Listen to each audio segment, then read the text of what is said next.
여러분, 제가 그 장신대 신대원을 다닐 때 그 영성을 배운 적이 있습니다. 우리나라에서 처음으로 이제 영성신학 박사학위를 받으신 그 유혜룡 교수님이 계신데, 그분으로부터 관상기도를 배웠습니다. 한 2년 정도 그 소수의 사람들이 지도를 받았는데, 특별히 하나님의 말씀을 통해 기도하는 그 관상기도를 배웠습니다.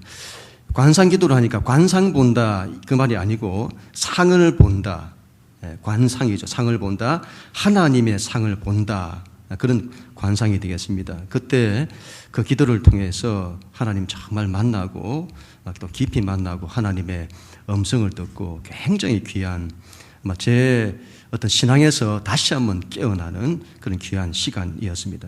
그런데 여러분, 그렇게 영성에 대해서 관심을 갖다 보니까 또 영성을 이상한 쪽으로 하는 사람들도 많다는 것을 알게 되었습니다. 이걸 잘 분별해야 하고 조심해야 한다고 보는데, 기독교의 영성을 마치 불교의 선불교하고 비슷하다고 말하는, 이런 선불교를 보면 어떤 화두를 가지고 큰 깨달음을 추구하잖아요.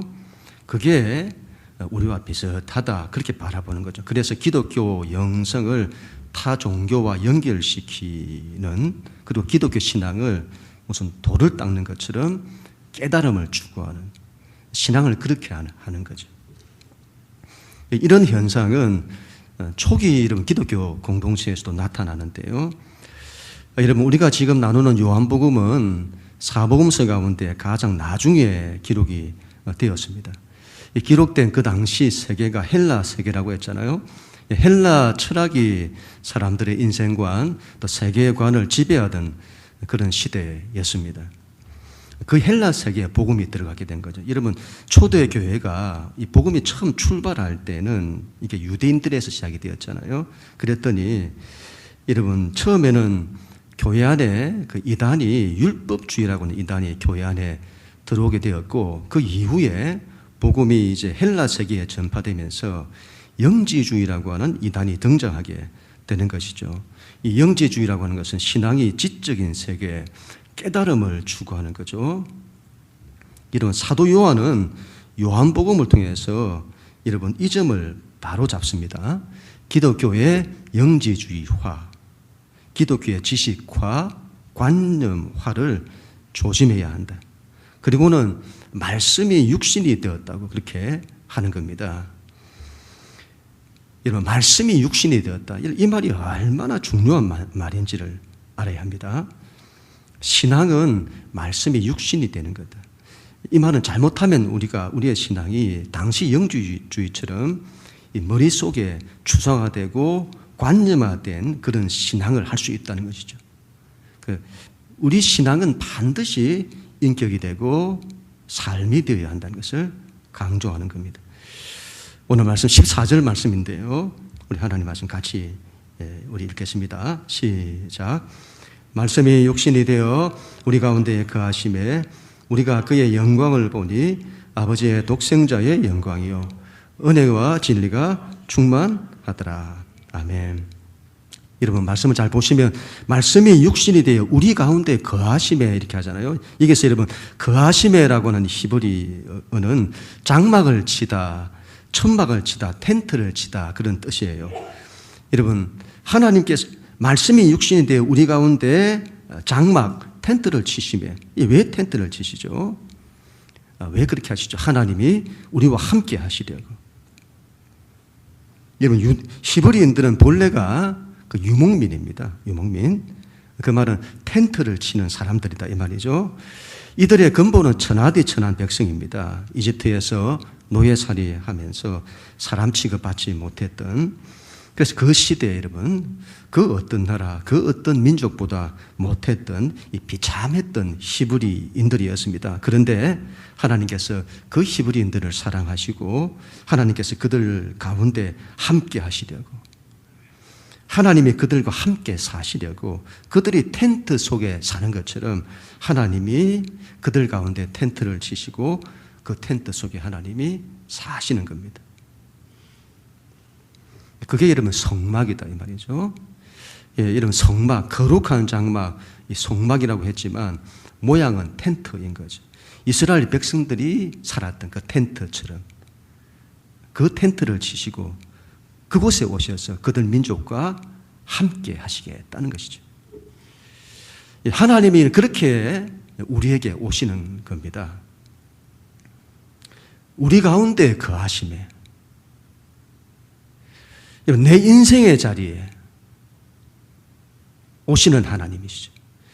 내가 이렇게 힘들고 어려운데, 내가 이렇게 고통하고 아파하는데, 내가 이렇게 낙심하고 좌절하는데, 그런 나를 그냥 두지 않으시고 나에게 오셔서 내 곁에 텐트를 치시고 나와 함께 하신다는 거죠. 우리 가운데 거하심에, 우리 가운데 텐트를 치심에. 그래서 이런 말씀이 육신이 되어 우리 가운데 거한다고는 이것만큼 귀한 것이 없는 겁니다. 이 말은 하나님이 그토록 우리와 함께 하기를 원하신다는 거죠. 그래서 우리가 그 영광을 보니 어떤 영광입니까? 하나님이 우리 가운데 오신 그 영광. 그걸 누구에게서 본다고요? 바로 말씀이 육신이 되신 분, 바로 예수님에게서 하나님의 그 영광을 본다 이 말이죠. 독생자의 영광, 하나님의 아들의 그 영광을 본다는 겁니다. 이걸 보기가 쉽지가 않습니다.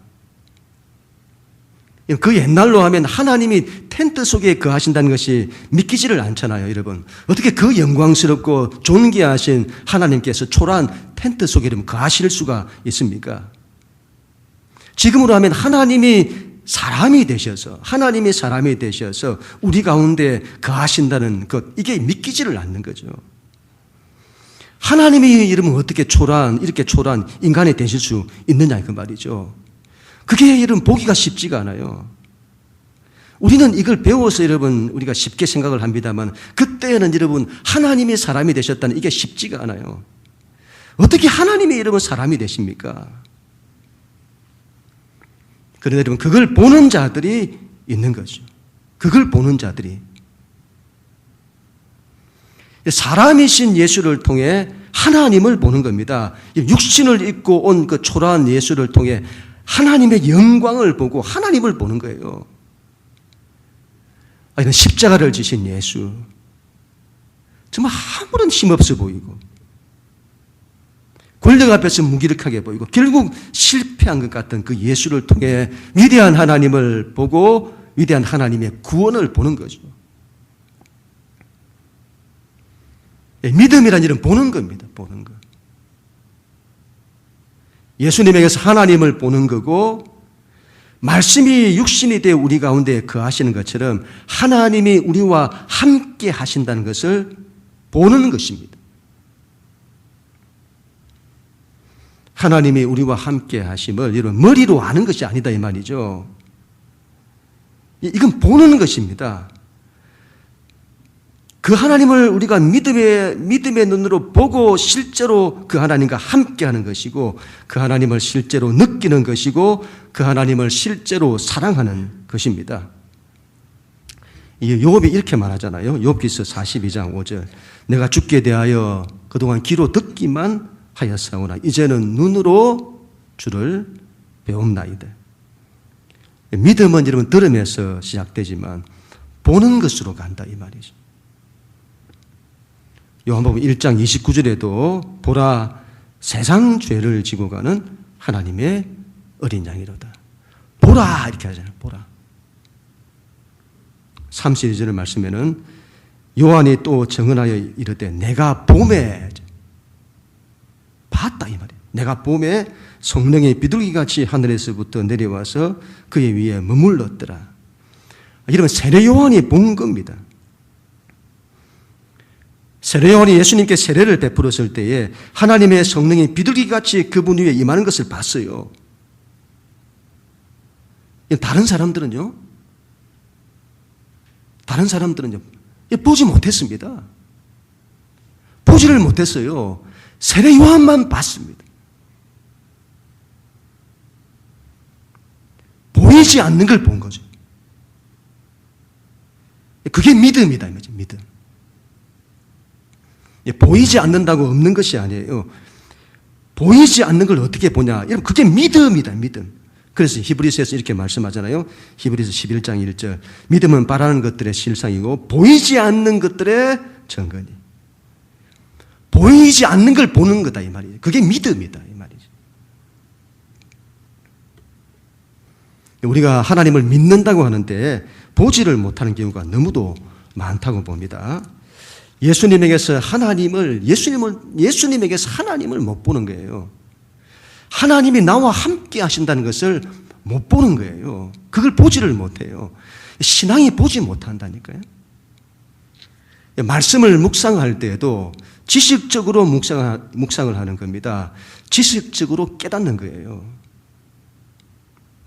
하나님을 보지 못하는 거예요. 말씀을 통해 하나님을 보고 하나님을 만나야 하는데, 하나님을 느껴야 하는데, 하나님이 나와 함께 하셔야 하는데, 말씀이 실제가 되어야 하는데 그게 안 되는 거예요. 하나님이 안 보이기 때문이죠. 기도할 때, 여러분, 기도할 때 생각만 있는 거예요. 내가 기도하는 그 말만 있는 거예요. 기도 속에서 하나님이 보여야 하는데, 내가 실제 하나님 앞에 서야 하는데 하나님이 안 보이는 거예요. 기도에 하나님이 없고 말만 있는 거예요. 예배할 때도 여러분 하나님이 안 보이는 겁니다. 그냥 예배 형식만 있는 거예요. 예배 순서가 있고 찬양도 있고 기도도 있고 말씀도 있는데 하나님은 없어요. 실제 여러분 우리가 예배를 통해 하나님을 만나고 실제 하나님의 존재 앞에 나아가고 살아계신 하나님을 찬양하고 그 하나님께 기도하고 그 하나님의 말씀을 들어야 하는데, 우리가 예배를 드린다고 하는데 하나님이 없는 거예요. 하나님이 보이지 않기 때문이죠. 하나님이 우리 가운데 거하신다고 하시는데 그걸 믿음으로 보지 못하는 겁니다. 하나님을 못 봐요. 세례 요한이 그걸 보잖아요. 우리 15절 같이 한번 읽습니다. 시작. 요한이 그에 대하여 증언하여 외쳐가 이르되 내가 전에 말하기를 내 뒤에 오시는 이가 나보다 앞선 것은 나보다 먼저 계심이라 한 것이 이 사람을 가리킴이라 하니라. 아멘. 예수님이 나보다 먼저 계셨다. 그분이 나보다 먼저 계셨다. 이걸 여러분 신학적으로 예수님의 선제성이라고 하는데, 여러분 어떻게 예수님이 이런 세례요한보다 먼저 있었습니까? 여러분 세례요한이 예수님보다 6개월 먼저 태어났습니다. 그리고 하나님 나라 운동도 이런 세례요한이 먼저 했어요. 세례요한이 먼저입니다. 세례요한이 선배예요. 대체 이러면 세례요한은 뭘 본 걸까요? 뭘 보았기 때문에 그런 말을 하는 것일까요? 예수님에게서 하나님의 영광을 본 거죠. 예를 들면 그 구약에서 그 옛날에 야곱이 어떤 사람과 씨름을 하잖아요. 어떤 사람과 씨름을 해요. 그런데 나중에 그 사람이 하나님이란 것을 보게 되는 거죠. 그게 분이엘을 하잖아요. 하나님을 내가 대면하여 봤다 하잖아요. 사람을 봤는데 하나님을 봤어요. 그 사람에게서 하나님의 영광을 본 거죠. 세례 요한도 그걸 본 겁니다. 그래서 그분이 우리보다 앞섰다고 하는 것이죠. 우리도 여러분 야곱처럼 그래야 한다고 봅니다. 예수님과 영적으로 씨름해야 합니다. 예수님과 사람 대신 사람으로 나를 찾아오신 그 주님과 씨름, 그 예수님과 씨름해야죠. 그리고 어떤 때는 초라하게 보이는 그 예수님, 근데 그 예수님에게서 하나님의 영광을 보는 거죠. 그리고 야곱이 고백했던 것처럼 하나님이시다. 그걸 봐야 하는 겁니다. 그와 같이 그분이 또한 우리와 함께 하신다. 함께 하신다는 것을 보아야 하는 것입니다. 이런 믿음은 보는 것입니다. 믿음은 보는 것입니다. 그럼 우리 모두가 다 될 수 있기를 축복합니다. 또한 이런 믿음은 보는 것을 넘어 받는 것입니다. 믿음은 받는 것이다. 우리 16절 말씀인데요. 같이 읽습니다. 시작. 우리가 다 그의 충만한 데서 받으니 은혜 위에 은혜더라. 아멘. 말씀이 육신이 되어 우리 가운데 거하심에 우리가 그의 영광을 보니 그 안에 은혜와 진리가 충만하더라. 예수 안에 이르면 하나님의 영광이 있고 그분 안에 은혜와 진리가 충만하더라. 여러분, 충만이란 부족함이 없는 것, 꽉 찬 걸 말씀합니다. 그분 안에 은혜와 진리가 꽉 찼다 이 말이죠. 충만하다. 그 충만한 데서 내가 받는다. 뭘 받는다고요? 그분 안에 있는 그 충만한 것. 여러분, 그 은혜와 진리가 충만한데 그걸 우리가 받는 거다 이 말이죠. 진리는 여러분 뒤에 가서 설명을 하겠습니다. 그분 안에 은혜가 충만한데 우리가 그걸 받는다. 여러분, 너무 주님 안에서 이 은혜가 충만하기에 이 충만함이 밖으로 흘러나오는 겁니다. 밖으로 흘러넘치는 거예요. 그걸 우리가 받는 겁니다. 은혜를 헬라어로 카리스라고 하는데 값없이 주는 선물이다. 그런 뜻입니다. 구원을 여러분 하나님의 선물이라 하잖아요. 카리스죠, 카리스. 값없이 주는 선물. 그걸 여러분 은혜라고 하는 것입니다. 믿음이란 여러분 예수님에게서 하나님의 영광을 보는 것이고 그분 안에 충만한 은혜를 보는 것이고 그 은혜를 받는 것입니다. 예수님을 통해서 하나님의 사랑이 얼마나 큰지, 하나님의 은혜가 얼마나 큰지, 하나님의 나를 어떻게 사랑하시는지, 하나님의 나를 어떻게 위하시는지, 하나님이 나를 위해 무엇을 하셨는지, 대체 그 초월적인 하나님이, 대체 그 무한하신 하나님이 그분의 크기가 너무 커서 감히 하나님을 청량할 수도 없는 그 하나님이 대체 내가 누구이기에 나를 사랑하시는지, 대체 내가 누구이기에 그 하나님이 나를 기억하시는지, 대체 내가 누구이기에 그 하나님이 나와 함께 하시는지, 대체 내가 누구이기에 나를 위해 당신의 전부를 다 희생하시는지, 그리고 구원을 주시고 생명을 주시고 나를 위해 우리를 하나님의 자녀되게 하시고 하나님 나라를 우리에게 상속해 주시고 이 은혜가 그분 안에 가득하다 이 말이죠. 신앙은 여러분 믿음이란 그걸 보는 것이고 그분 안에 가득한 그 은혜를 우리가 받는 것입니다. 믿음은 받는 것입니다. 그분이 주시는 걸 다 받는 거예요. 값없이 주시는 그 은혜를 다 받는 거죠. 그래서 여러분 예수님을 믿는다는 걸 영접한다 이렇게 말하잖아요. 영접하는 자, 그 이름을 믿는 자들에게는 하나님의 자녀가 되는 권세를 주셨으니 여기서 영접한다는 것은 받아들인다는 겁니다. 믿음은 이런 받아들이는 거죠. 그분을 나에게 주셨는데 그분을 내가 받는 겁니다. 그분이 충만한 은혜를 주시면 그걸 내가 받는 거예요. 받는 것, 받아들이는 것. 그래서 여러분 신앙은 받는 걸 잘해야 한다고 봅니다. 잘 받아들여야 되죠. 잘 받고. 그런데 우리가 받지를 않아요. 받지를 않아요. 예배를 드려도 아무런 준비를 안 해요. 받아들일 준비, 받을 준비를 안 하죠. 하나님께서 예배를 통해 은혜를 부어주시기를 원하시는데 지금도 여러분 하나님께서 우리가 예배할 때에 우리 가운데 은혜를 부어주시기를 원하시는데 우리가 준비를 안 하는 거죠. 받을 준비를 안 하는 겁니다. 받지를 않아요. 충만한 은혜를 주신다고 하잖아요. 하나님은 째째하신 분이 아니시다 이 말이죠. 충만히 부어주시는 분이시다. 이 부어주신다고 하시는, 부어주신다. 그러면 이제 우리가 받을 준비를 해야 합니다. 받을 준비를 해야 합니다.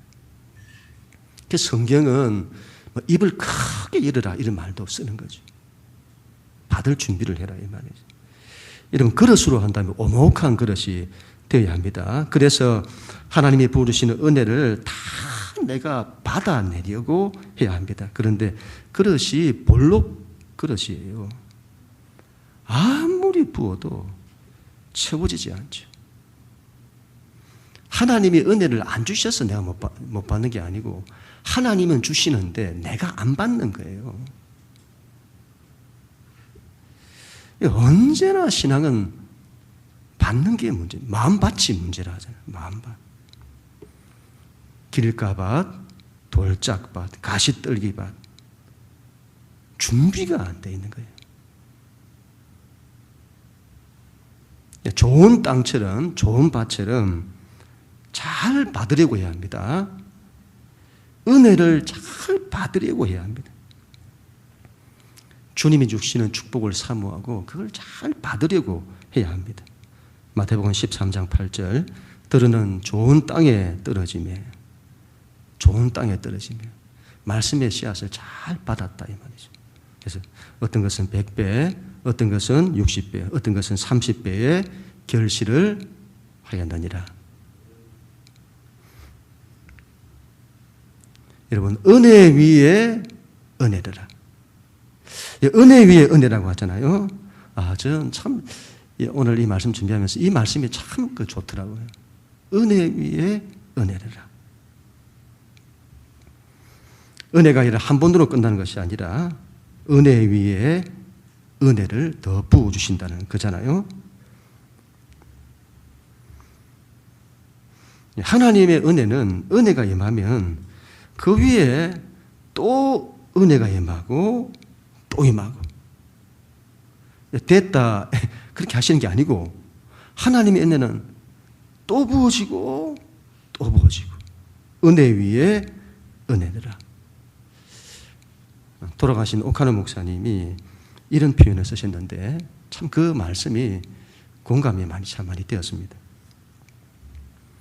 음식점에 가면 코스 요리가 있잖아요. 음식이 이렇게 하나씩 이렇게 나와요. 우리 먹고 나면 또 나오고 또 먹고 나면 또 나오고 또 먹고 나면 또 나오고. 그래서 여러분 처음부터 너무 많이 먹으면 뒤에 더 맛있는 걸 못 먹는다 하잖아요. 먹고 또 먹고 이제 배가 불러서는 이제 다 나왔죠 했더니 아직 몇 개 더 남았다고. 또 나오고 또 나오고. 그게 여러분 은혜 위에 은혜다. 우리는 하나님의 은혜를 받고 또 받고 또 받고 또 받고. 이걸 이자로 하면 복리이자 같은 거죠. 갈수록 더 불어나요. 더 불어나고 더 불어나고. 은혜를 사모하는 사람은 은혜를 사모하고 또 사모하고. 그래서 은혜가 부어지고 또 부어지고. 그래서 은혜 위에 은혜가 부어져서는 복리로 계산할 때 30배, 60배, 100배가 맞는 거죠. 그렇게 은혜가 불어나는 거예요. 은혜를 사모하는 사람 될 수 있기를 간절히 소원합니다. 한두 번 은혜 받고 끝나는 사람이 아니라 은혜는 여러분 사모하고 또 사모하고 받고 또 받고 또 받고 은혜 위에 은혜를 더하는 그런 사람이 되어야 합니다. 믿음은 이런 보는 것입니다. 또한 믿음은 받는 것입니다. 하나님의 것을 온전히 받아들이는, 이건 솜처럼 빨아들여야 된다고 봐요. 제가 늘 교회를 위해서 기도할 때, 여러분들을 위해서 기도할 때에 하나님, 이 세상에서 하나님을 가장 사랑하는 교회, 하나님의 은혜를 가장 사모하는 사람들 되게 해주십시오. 저 그렇게 기도하는데 저부터 그렇게 기도합니다. 하나님을 제일 사랑하고 하나님의 은혜를 제일 사모하는, 경쟁하라 이 말이 아니에요. 경쟁하라는 이 말이 아니고 나도 하나님의 은혜를 가장 사모하고 너도 하나님의 은혜를 가장 사모하고, 그래서 이 은혜는 이제 우리가 소극적으로 받는 것이 아니고 침노한다 하잖아요. 이건 여러분 우리가 뛰어들어서는 붙들고 받는 것입니다. 하나님의 은혜는 그렇게 받아야 된다 이 말이죠.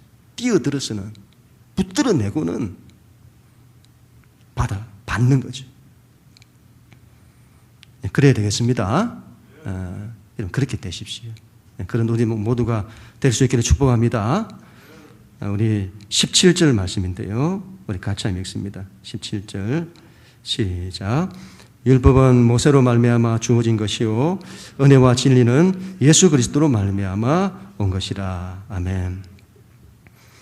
기독교가 늘 조심해야 할 것이 바로 기독교의 율법주의화, 기독교의 영지주의화입니다.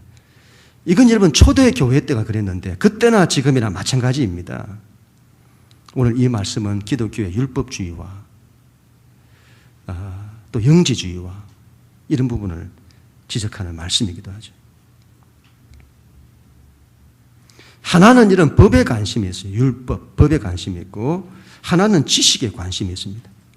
이런 것들이 필요 없다는 것이 아닙니다. 가장 중요한 것을 빼먹은 거죠. 신앙이 이런 게 중요하지 않다. 뭐 이렇게 법이나 어떤 지식이나 이런 것들이 중요하지 않다 이 말이 아니고 가장 중요한 걸 빼먹은 거예요. 가장 중요한 하나님을 빼먹고 사람을 강조하면 그게 인본주의가 되는 것과 똑같은 겁니다. 법은 굉장히 중요합니다.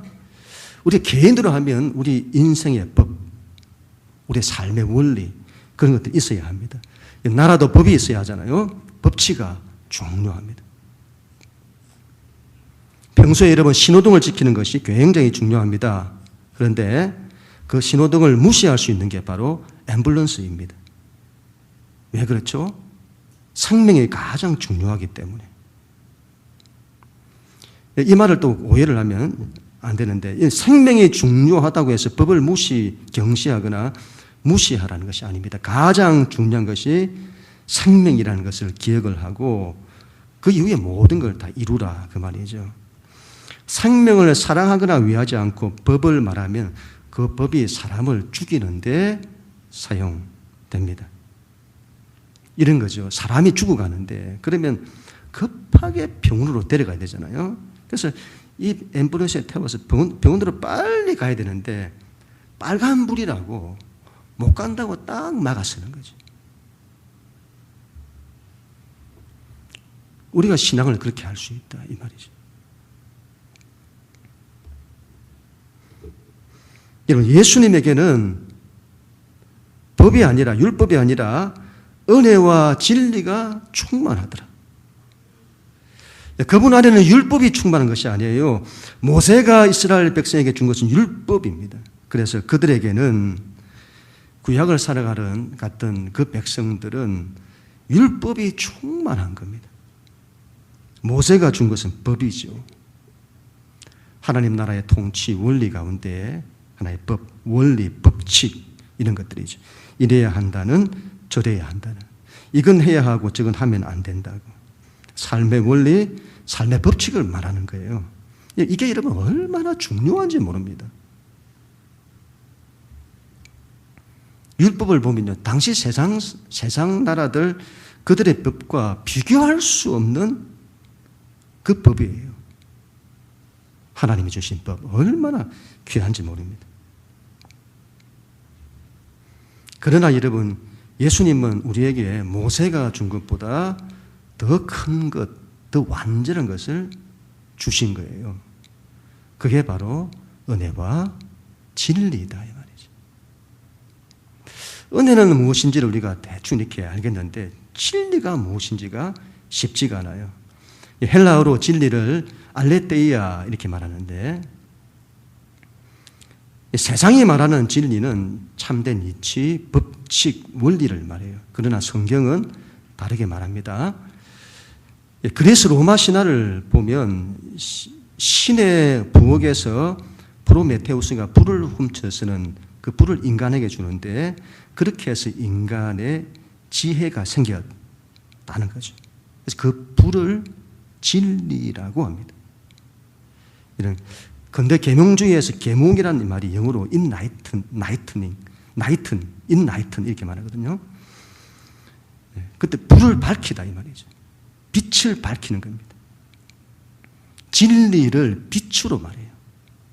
무지를 밝히는 빛, 그 진리라 하는 거죠. 그러니까 철학의 철자도 빛을 밝힐 철자인 겁니다. 근데 오늘 사도 요한은 정말 굉장히 중요한 주장을 하는 거예요. 당시 헬라 세계가 전통적으로 인식했던 진리에 대한 개념들을 다 해체하는 겁니다. 요한복음은 그 빛 진리를 예수라고 하는 겁니다. 예수. 진리를 이런 개념으로 생각하는 것이 아니라 원리로 생각하는 것이 아니라 그 진리를 예수라고 하는 겁니다. 예수. 정말 굉장한 말을 한 거죠. 제가 이런 글을 봤는데 사과를 지식으로 알 수가 있습니다. 사과의 크기와 빛깔을 이렇게 맛은 또 새콤달콤 이렇다 설명할 수 있습니다. 그러나 이 설명만으로 사과의 진정한 맛은 모르는 거죠. 그 사과를 입에 넣고 씹어서 맛볼 때 비로소 사과의 맛이 이런 거구나 하는 것을 알게 되는 겁니다. 법이나 원리 이런 게 진리를 설명할 수는 있습니다. 그러나 그건 설명에 지나지 않습니다. 진리는 하나님이신데 세상의 다른 것으로는 그 하나님을 아는 것은 부분적으로 아는 것에 지나지 않습니다. 그런데 예수님을 통해서 온전한 참 하나님을 알게 되는 거죠. 예수님 안에서 빛이 있다고 했잖아요. 빛. 빛이 예수님 안에 있대요. 우리가 그 빛을 통해서 하나님을 아는 거죠. 그분이 진리인 겁니다. 법과 원리, 학문과 지식이 아니다 이 말이에요. 예수다 이 말이에요. 예수다. 그래서 예수님도 이렇게 말씀을 하시잖아요. 요한복음 14장 6절 예수께서 이러시되 내가 곧 길이요 진리요 생명이다. 그분이 진리라는 거예요. 여러분. 개념이 아니다 이 말이죠. 여러분. 하나님 대상이신 하나님이시다. 대상이신 예수 그리스도 그분이 진리다 이 말이죠. 아는 것도 지적으로 아는 것이 아니고 그분과 함께함으로 아는 겁니다. 그게 진리다 이 말이죠. 정말 굉장한 말을 한 거죠. 은혜와 진리는 쌍을 이룬다고 해요. 마치 DNA 나선 구조와 같은 거다. 서로 쌍을 이루어 그 DNA가 인간을 결정하듯이 우리의 신앙도 이 은혜와 진리가 쌍을 이루어 신앙을 결정한다.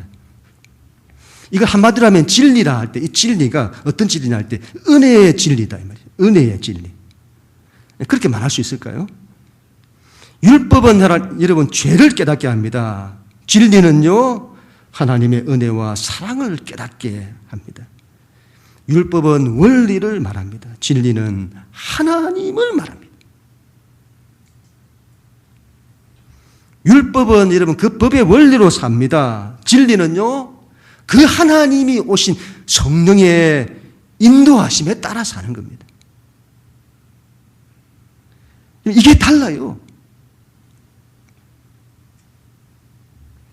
오해를 하면 안 되겠습니다. 법과 원리를 무시하면 여러분 안 됩니다. 법이 필요 없는 것이 아닙니다. 이게 얼마나 중요한지를 우리 알아야겠습니다. 그래서 사람들은 이 법, 원리 이런 걸 참 좋아해요. 이 세상을 보시면 전부 이런 걸 말하잖아요. 우리 믿는 신앙도 우리 삶의 인생의 원리, 신앙적인 원리 이런 것들을 아는 거 굉장히 중요하죠. 그런데 우리가 잘못하면 그런 걸 그토록 원하고 그런 걸 그토록 찾는데 정작 하나님은 안 찾는 거죠. 하나님. 여러분 이게 굉장히 우리 안에 많습니다. 우리가 신앙을 하는데 여러 가지를 찾아요. 그런데 정작 하나님은 안 찾아요. 하나님을 붙들어야 되는데 하나님을 만나야 되는데 하나님과 함께 해야 되는데 그걸 놓친다니까요. 이걸 조심해야 합니다. 이런 법을 알아야 합니다. 원리를 알아야 됩니다. 신앙의 영적인 원리, 삶의 원리를 알아야 합니다. 이게 정말 귀한 거다 이 말이죠. 이걸 무시해서는 안 되겠습니다. 그러나 더 중요한 것은 하나님을 아는 것입니다. 예수님을 아는 것입니다. 그분과 함께 하는 것입니다. 지적으로 아는 게 아니고 함께하여 안다 이 말이죠. 그분과 인격적으로 만나는 거죠. 그래서 믿음으로 그 하나님을 내가 보고 하나님을 만나고 하나님을 느끼고 그 하나님의 말씀을 듣고 그분으로부터 은혜를 받고 또 받고 이게 더 중요한 거다 이 말이죠. 여러분 제가 참 많이 깨닫는 것이 하나님 말씀이 육신이 되어야 하는 거군요. 신앙관념이 되면 안 되는 거군요. 우리가 얼마나 관념 속에 살아가는지 이거 실제가 되어야 하는 거군요. 무엇보다 하나님이 실제가 되어야 하는군요. 그 하나님을 보고 그 하나님을 느끼고 그 하나님과 함께 하는 거군요. 자, 새벽마다 제가 기도하고 기도할 때마다 여러분 하나님을 가장 먼저 찾고 하나님을 먼저 보는 겁니다. 그리고 그 하나님을 불러요. 하나님. 그 하나님 앞에 서는 거죠. 여러분 한 분 한 분의 제가 이름을 불러가며 우리 가정마다 기도할 때도 하나님 앞에서 그냥 내 말이 아니라 하나님 앞에서 실제 그 하나님 앞에서 기도를 올려드리는 거죠. 기도 제목을 말하는 것이 아니라 그분 앞에서 제가 아뢰는 겁니다. 그렇게 이러면 기도가 달라져요. 그래야 할 때 기도에 믿음이 오고 기도의 자리에 하나님의 은혜가 오게 되는 것이죠. 그리고 그 은혜를 취하는 겁니다. 법이 아닙니다, 여러분. 은혜와 진리다 이 말이죠. 이런 결론을 맺도록 하겠습니다. 여러분, 첫 번째 믿음은 보는 것입니다. 말씀이 육신이 되었다는 것을 여러분 보아야 합니다. 하나님이 사람이 되셨다는 것을 보아야 합니다. 예수님에게서 하나님의 영광을 여러분 봐야 합니다. 그리고 그 하나님이 우리와 함께 거하심을 보아야 합니다. 하나님이 나와 함께 하신다는 것을 봐야 된다 이 말이죠. 두 번째로 믿음은 받는 것입니다. 은혜를 받는 것입니다. 예수님 안에 은혜가 가득하다. 차고 넘친다. 그 흘러 넘치는 그분의 은혜를 받아야 합니다. 은혜를 받되 은혜 위에 은혜를 받아야 합니다. 은혜를 사모해야 합니다. 은혜를 사모하되 그 은혜가 폭포수같이 임하기를 사모하고 그 은혜가 내 삶에 강물같이 흐르기를 사모하고 그 은혜가 생명수처럼 터져나오기를 사모하고